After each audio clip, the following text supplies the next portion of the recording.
Everyone, I am Bindu Chaudhary. Welcome to my channel Point Educator. और यहाँ हम बात करते हैं point to point topics for exams. जैसा आप जानते हैं मैंने कई थ्योरीज करवा दी हैं इम्पोर्टेंट। आज एक ऐसी ही इम्पोर्टेंट थ्योरी जीन पियाजे का जो मोरल डेवलपमेंट थ्योरी, नैतिक विकास का सिद्धांत, ये हम करने वाले हैं। इससे पहले हमने कोहलबर्ग का नैतिक विकास का सिद्धांत किया था।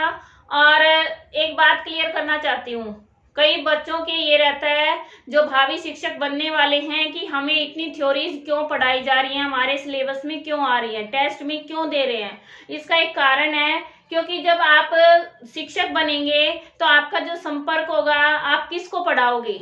बच्चों को पढ़ाओगे। और शिक्षक का सबसे पहला कर्तव्य क्या है? बच्चों का सर्वांगीण विकास करना, ओवरऑल डेवलपमेंट।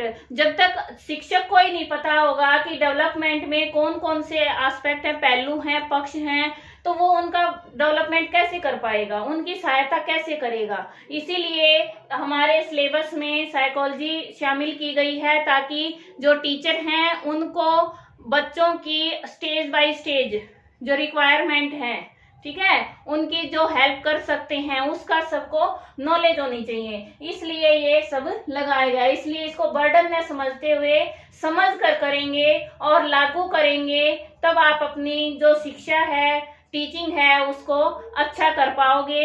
इसी उद्देश्य से ये सब लागू किया गया है। Let's start moral development theory by Jean पियाजे।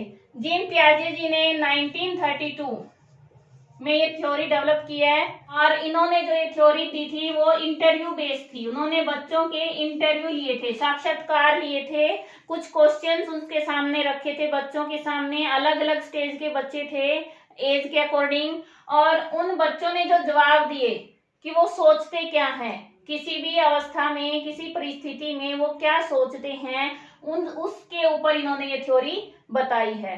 ठीक है, तो ये उनका जो बच्चे करते हैं ना, व्यवहार पर नहीं, उन्होंने थिंकिंग पर ये थ्योरी दी है कि नैतिकता के बारे में किस स्टेज पर बच्चे क्या सोचते हैं। दूसरी बात उनकी है, उन्होंने मोरलिटी, नैतिकता। अब नैतिकता क्या होती है? सही गलत का अंतर करना। बच्चों को नहीं पता, छोटे बच्चे जब जन्म लेते हैं धीरे धीरे उनको पता चलता है क्या सही है क्या गलत है। वातावरण मिलता है उनको, उनके जो कल्चर है, समाज है, सोसाइटी है, उसमें रूल्स हैं, लॉज हैं, प्रथाएं हैं, कानून हैं, उनका पालन करते हुए बच्चा नैतिकता सीखता है।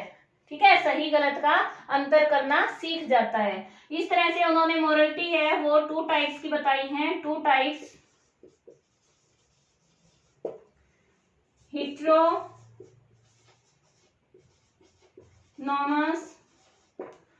ऑटोनॉमस।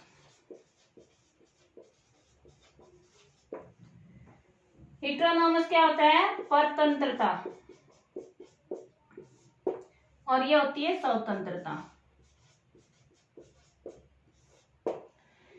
ये तो वो नैतिकता है जो बच्चे को बाहर से सिखाई जाती है, उसके ऊपर दबाव होता है, बाहरी कारकों द्वारा प्रभावित होता है। ठीक है, जैसे बच्चा छोटा है, उसको माता पिता हैं, टीचर्स हैं, बड़े हैं, बताएंगे क्या सही है क्या गलत है, उनके द्वारा कंट्रोल होती है। परतंत्र, बच्चा यहाँ स्वतंत्र नहीं है, उसकी खुद की कोई सोच नहीं है। और यहाँ ये क्या है? स्वतंत्रता। यहाँ पर बच्चे की अपने वैल्यूज होते हैं, अपने प्रिंसिपल्स होते हैं, उनके अकॉर्डिंग वो फैसला लेता है, और उसका जो व्यवहार है उसके लिए वो खुद जिम्मेदार होता है।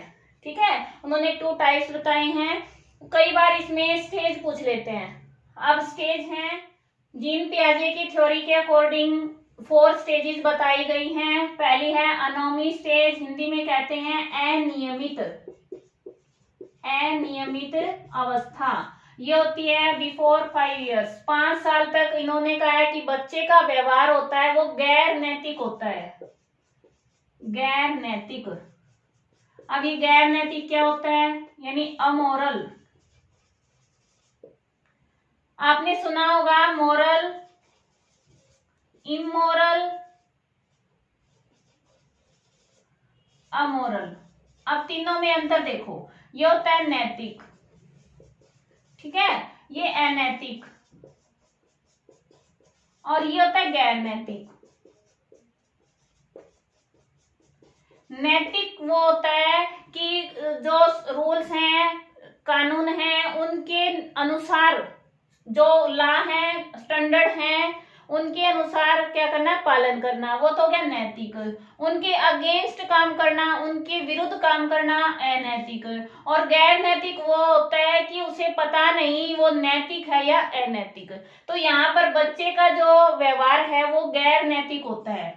ठीक है, बच्चे को नहीं पता वो सही कर रहा है गलत कर रहा है, उसका जो व्यवहार है वो पीड़ा और हर्ष, खुशी और दुख, दुख क्या है उसको, पीड़ा और हर्ष, उल्लास, खुशी, उससे नियंत्रित होता है। कि किसी काम को करने से अगर उसको पीड़ा दी जाती है, उसको दुख होता है, तो वो उसको कम करता है, छोड़ देता है, और खुशी मिलती है तो वो बार बार करता है। ठीक है, इस तरह से उसका व्यवहार है वो पीड़ा और हर्ष से नियंत्रित होता है। क्लियर है। दूसरा है हिट्रोनॉमी अथॉरिटी स्टेज। हिट्रोनॉमी, इसको विषम जातीय भी कहते हैं। विषम जातीय यानी कोई अन्य, खुद से अलग। अथॉरिटी हो गया अधिकार, स्टेज। अब ये नाम से पता चल रहा है कि दूसरे का अधिकार होता है, यहाँ पे दूसरे का अधिकार होता है। माता पिता हैं, टीचर्स हैं, उन सब का अधिकार होता है, बड़ों द्वारा नियंत्रित, प्रौढ़ों द्वारा नियंत्रित होती है व्यवहार। अब यहाँ पे ये स्टेज है हमारी 5 to 8, 5 से 8 साल तक ये स्टेज इन्होंने बताई है कि बच्चे का व्यवहार है वो प्रौढ़ों द्वारा नियंत्रित होता है। वो अपना अधिकार समझते हैं और उसको सही गलत बताने के लिए उसको पनिशमेंट, सजा और पुरस्कार का सहारा होता है। सजा मिलती है या पुरस्कार मिलता है। ठीक है, इसके बाद हिट्रोनॉमी रेसिप्रोसिटी स्टेज। इसमें ये तो सेम हो गया, ये हो गया परस्परता। अब परस्परता क्या है कि बच्चा है वो जो उसके हम उम्र हैं उनके साथ आदान प्रदान, यानी बच्चे में सेम हम उम्र के साथ, समकक्षी के साथ क्या होगा, आदान प्रदान बढ़ जाएगा। ये होता है 8 से 13, 12 भी आ जाता है, 13 भी। अब ये क्या है कि यहाँ पर बच्चा रेसिप्रोसिटी का जो व्यवहार है वो सीखता है, सहयोग का, सहयोग की अवस्था होती इसे। ठीक है, पारस्परिक सहयोग की अवस्था। एक बार पेपर में क्वेश्चन आया था ये सहयोग की अवस्था, कि बच्चा है वो कौन सी स्टेज पर पियाजे के अनुसार सहयोग की अवस्था ग्रहण करता है या सहयोग करना सीखता है। तो ये आएगा 8 से ऊपर। ठीक है, 8 या 9 भी आ सकता है, 9 वो ऐसे ऑप्शन था कुछ, 9 या 8, इस तरह से क्वेश्चन पूछे जाते हैं। तो ये सहयोग, आपस में सहयोग करना सीखते हैं बच्चे एक दूसरे का, और वो इसमें परस्परता का गुण अपना लेते हैं। इसके बाद है ऑटोनॉमी स्टेज। ये होती है 13 to 18। जीन पियाजे ने जो सिद्धांत दिया है कॉग्निटिव डेवलपमेंट, उसमें भी 18 तक का डेवलपमेंट दिया है, इसमें भी इन्होंने 18 तक दिया है। तो 13 से 18 तक उन्होंने क्या बताया है, स्वायत्ता। स्वायत्ता यानी स्वतंत्रता, अपनी मर्जी से ये स्टेज होती है। यहाँ पर बच्चा क्या करता है, अपने रूल्स बनाता है, अपने प्रिंसिपल्स बनाता है, अपने व्यवहार के लिए स्वयं जिम्मेदार होता है। अब 18 साल से ऊपर कोई बच्चा अपराध कर देता है तो उसको सजा मिलती है, और उससे नीचे क्या कहते हैं, नाबालिग है। अब 18 से ऊपर सजा क्यों मिल रही है, क्योंकि उसे अब पता है वो अनैतिक कर रहा है, उसको इतनी समझ है कि वो सही कर रहा है या गलत कर रहा है, नैतिक है या अनैतिक है। यहाँ पे उसमें नैतिक अनैतिकता की जो भाव है, उसका जो समझ है वो विकसित हो जाती है।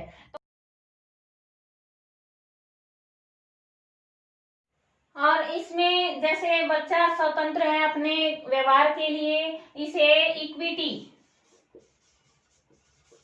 इक्विटी स्टेज का नाम भी दिया जाता है। ठीक है, अवस्था की विकास अवस्था है और इसमें परस्परता है। तो परस्परता का मतलब क्या है, इसमें एक मुख्य धारणा होती है बच्चे में कि जैसा मैं अपने से अपेक्षित करता हूँ भाई दूसरा मेरे साथ जैसा व्यवहार करे मुझे वैसा ही करना चाहिए। मैं किसी के साथ मारपीट करूंगा तो वो भी मेरे साथ कर सकता है, परस्परता।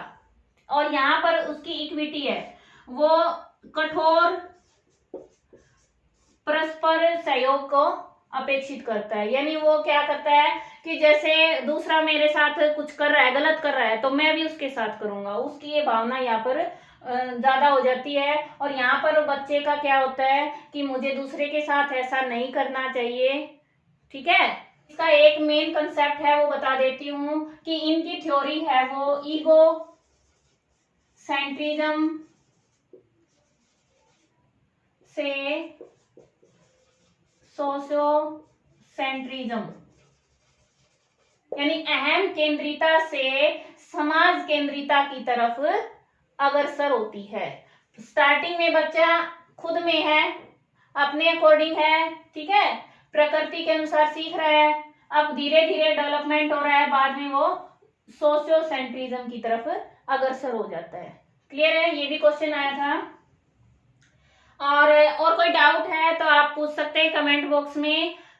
उम्मीद है आपको समझ आ गई होगी। और इसके क्वेश्चन आंसर हैं जो प्रीवियस ईयर्स में आए हुए हैं वो मैं नेक्स्ट वीडियो में डालूंगी, क्योंकि आपको पता है कि मैं टॉपिक के बाद क्वेश्चंस जरूर करवाती हूँ ताकि आपका रिवीजन हो जाए। जिसने नहीं देखी है वो अपने चैनल पर जाकर देख सकते हैं, अपनी प्रैक्टिस कर सकते हैं। मिलते हैं नेक्स्ट वीडियो में नए टॉपिक के साथ। Thanks for watching. और हाँ, घंटी बजाओ, नोटिफिकेशन पाओ।